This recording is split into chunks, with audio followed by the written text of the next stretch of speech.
羅生門。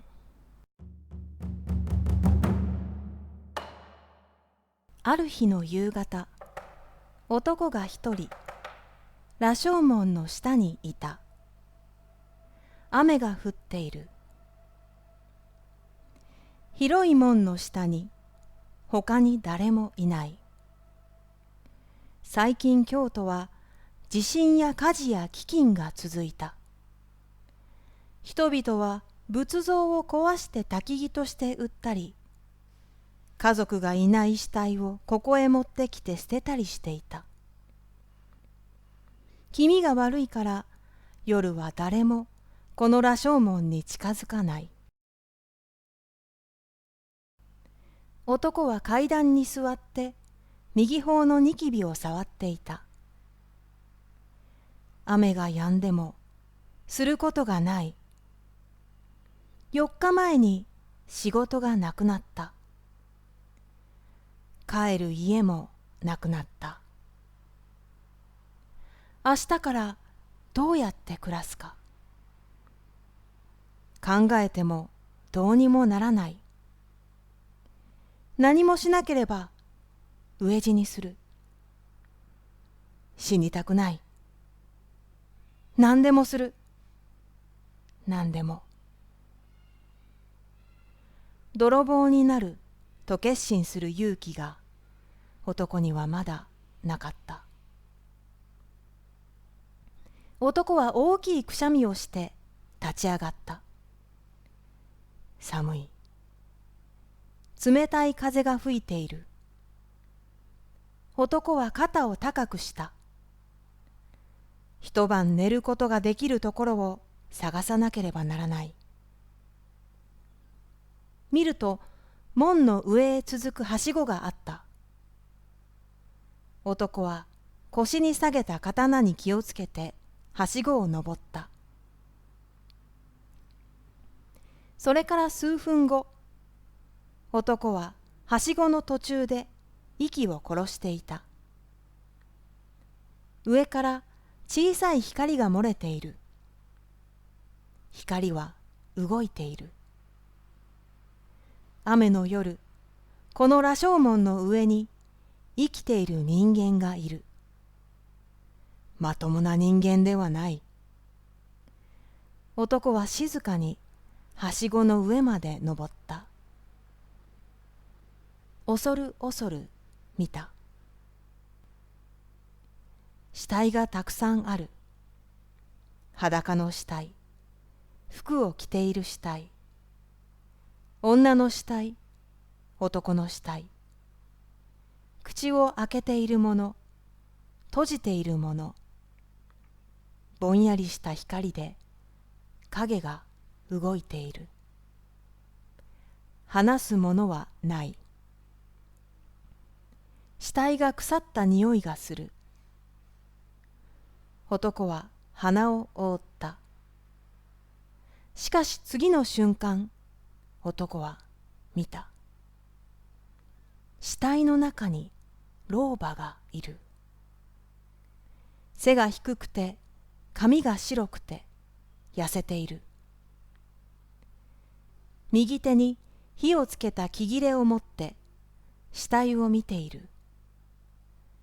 髪が長い女の死体だ。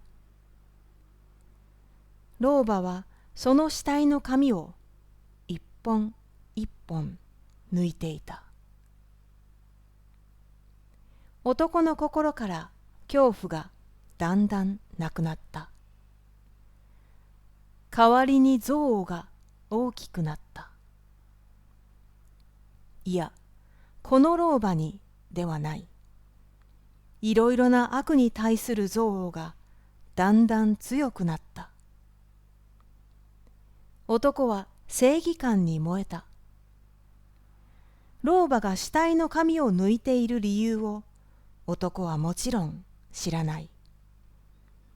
だからそれがいいことか悪いことか合理的にはわからない。しかし雨の夜に羅生門の上で死体の髪を抜くことは絶対に悪いことだと思った。許すことができなかった。男は数分前に自分が飢え死にするか泥棒になるかと考えていたことは完全に忘れた。男はいきなり刀に手をかけて老婆の前へ出た。